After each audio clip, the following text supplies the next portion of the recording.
Might be too loud, right? Should be better. All right. So, are you guys ready to do the analysis and figure out what's happening with price right now? Because I am. All right. So look, if we take a look at the monthly time frame, right, we're gonna notice that the monthly time frame, man, we actually might get positions off rip today. Right after 8:30 news here, we'll see. Chat. So the monthly, all right, you have 8 hours and I think 49 minutes left until the daily close, or the monthly close basically, and the daily close as well. But yeah, 8 hours and 49 seconds, 49 minutes. So if you guys take a close look here, you're gonna notice that, let me actually just sit up here. You're gonna notice that the monthly may actually close above this range here to the left, right? So if you guys take a close look, there's this resistance on price like right around here, and we may actually close above, right? Because if you actually close above this resistance, let me just record. My bad. So if you actually close above this resistance, what that indicates is that indicates that we're closing above the range. And if we close above the range, that's something that price has never done before, right? Price has never closed above this range in the past.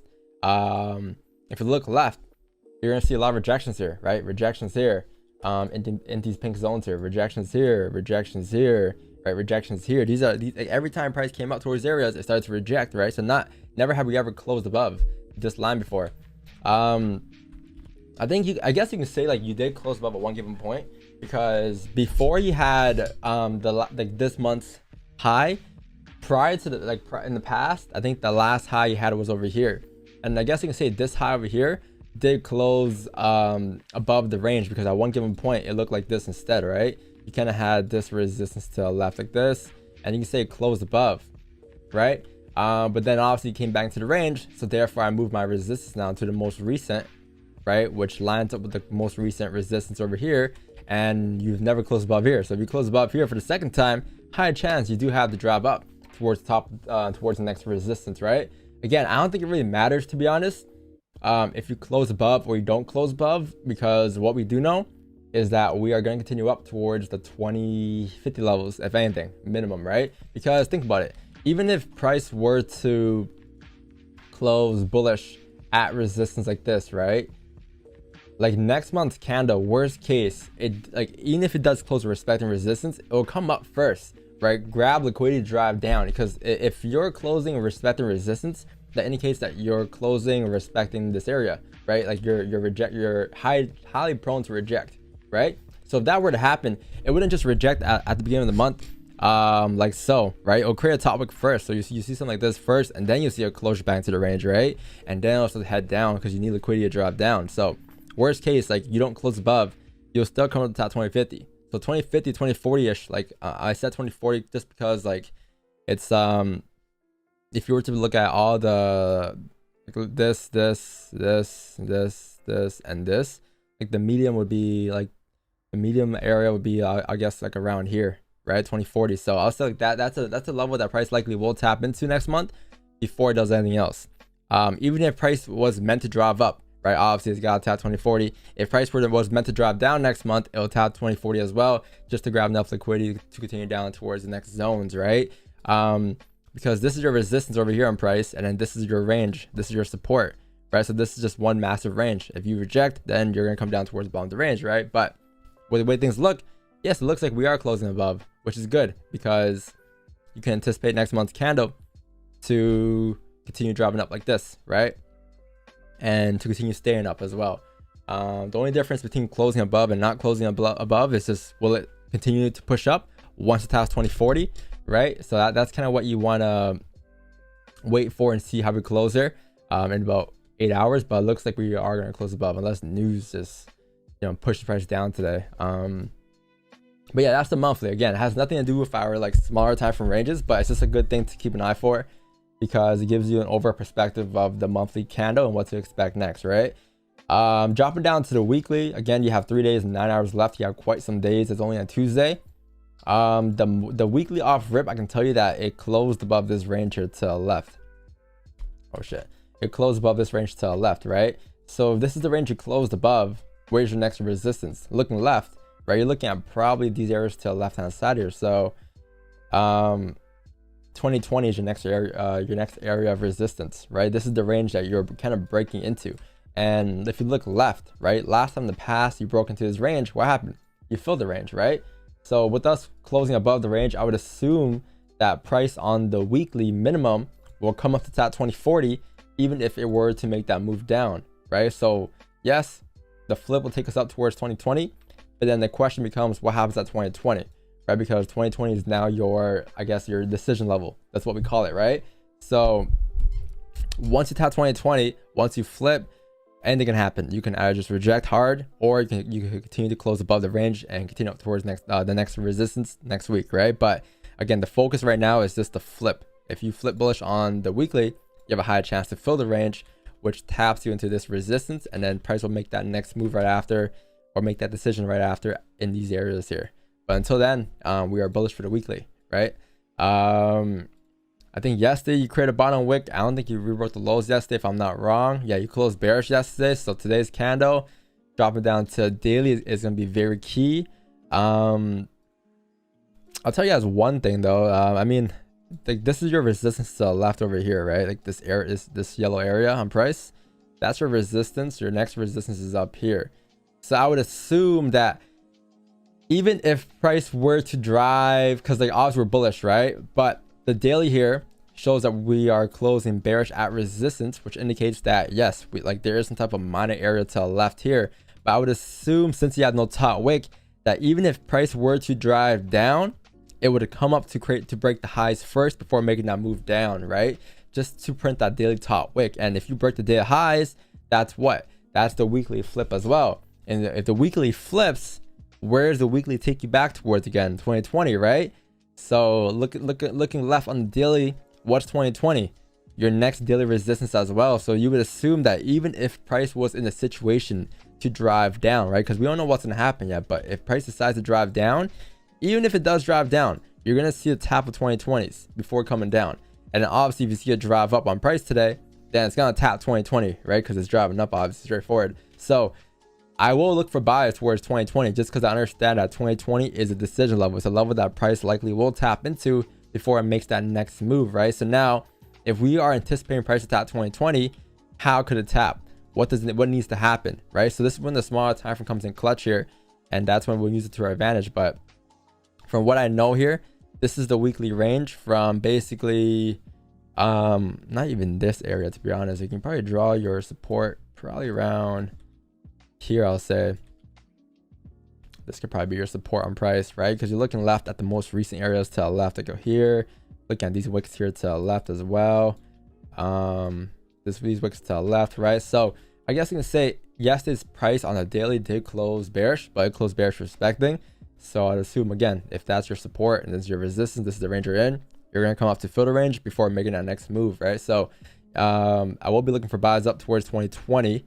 Now let's take a look at how we can grab that. So I think the 4-hour closes in about 41 minutes here, but you have news in 10 or 12 minutes here, which is good. The 4 candle is obviously bullish right now. If you close back inside this range here, because look, you have this resistance here on price, right? And then you have this support. No, it didn't close. Okay, look, so yeah, this is the range you're in basically. This is the resistance. This is your support formed right off the most recent areas to the left as well. Price closed, I think, at 1 a.m. Respecting support. Then the next candle closed bullish. So you would assume that if that was a bullish closure, right?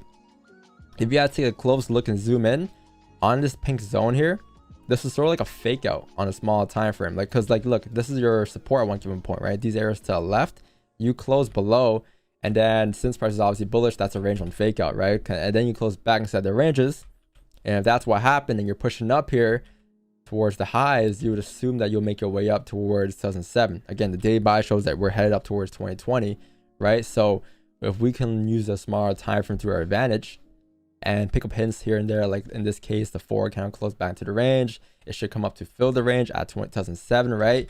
As we drop down towards the smaller time frames, we'll have more information to take buys up towards 2007 and then 2020 next, right?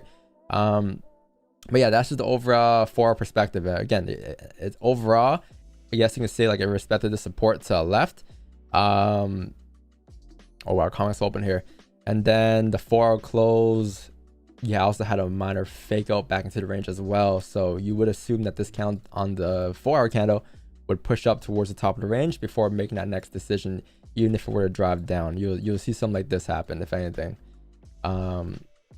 You should be able to fill this range here at 2007. So let's see what we can grab here. So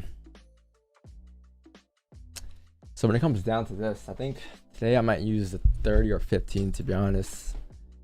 30 or 15 should be good, but yeah, 1 hour close, 1 hour opening. This count just flipped and made a high after a bottom wick. The 1 hour candle did close above this range, closed bearish, respecting, right? And then this count here came down, tap support. Now it's breaking the highs. I would assume that it will have room going up towards the next resistance. Again, the next 1 hour resistance is up here at 2007, which lines up with the 4 hour time frame. So that's key to understand. Let's see.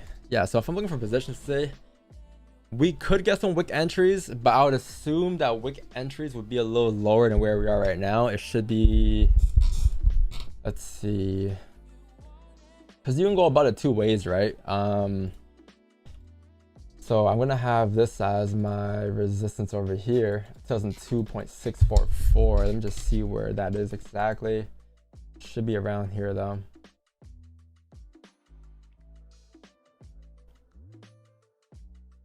Yeah, there should be good.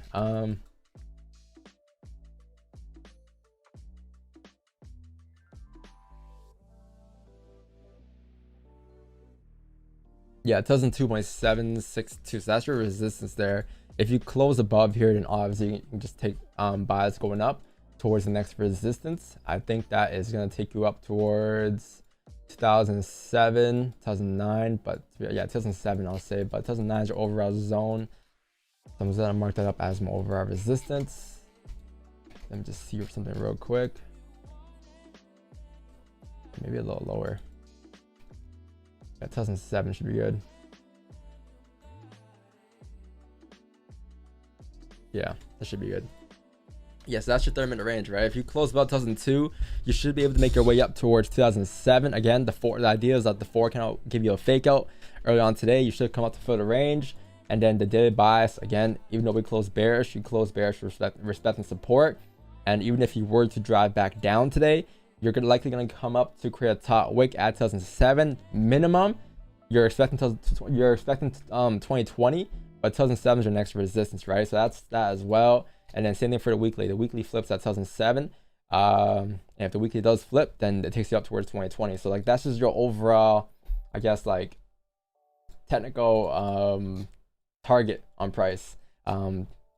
Those are reasonings as to why we're looking for buys going up towards 2007/2020 today, right? Like the overall target is 2020, but on the way up, price needs to, like, think about it as it needs to make stops, right? It needs to make stops, it needs to print ranges, it needs to print more structure, and that's why we call them decision levels, right? Because we understand that next zone, next decision level is going to be 2007, and then after that, at 2007, price will create a range, right? It'll probably create a range. It might hover here for a little bit, and then depending on what it does, right, breaks out of the range, whatever the case may be, we can look for more buys going up above 2007 up towards 2020. But for now, we can focus on buys going up towards 2007, which is a pretty nice range.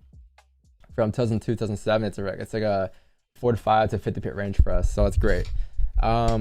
There's news here in 5 minutes, chat, so I likely won't get a position until after news. So maybe like around 8:35, 8:40, we should be able to get some good positions for price to drive up. Again, wick entries are possible. I would prefer a wick entry, but I just don't think a wick entry would be valid for us until you tap into, like, I think we can probably look at like here or something, probably like 1993, to be honest, for a wick entry, but it'll be a long shot for sure.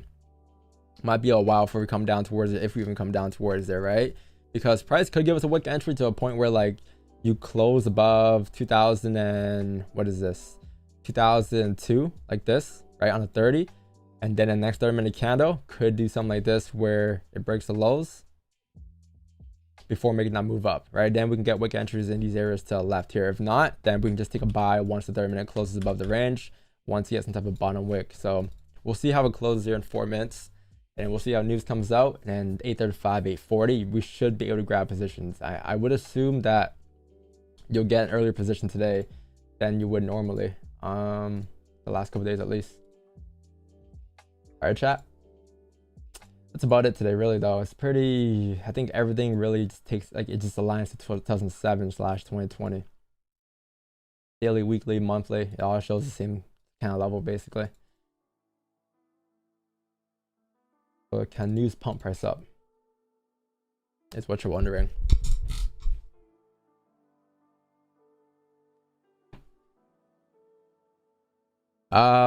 But yeah, that's about it, really, man. And then if price ends up like breaking below 1992 today, then sure, maybe below 1992 we could look for sales coming down. But again, that's only if you end up breaking below 1992, right? We have no sign or no clue of that just yet. But if price starts to reject after news,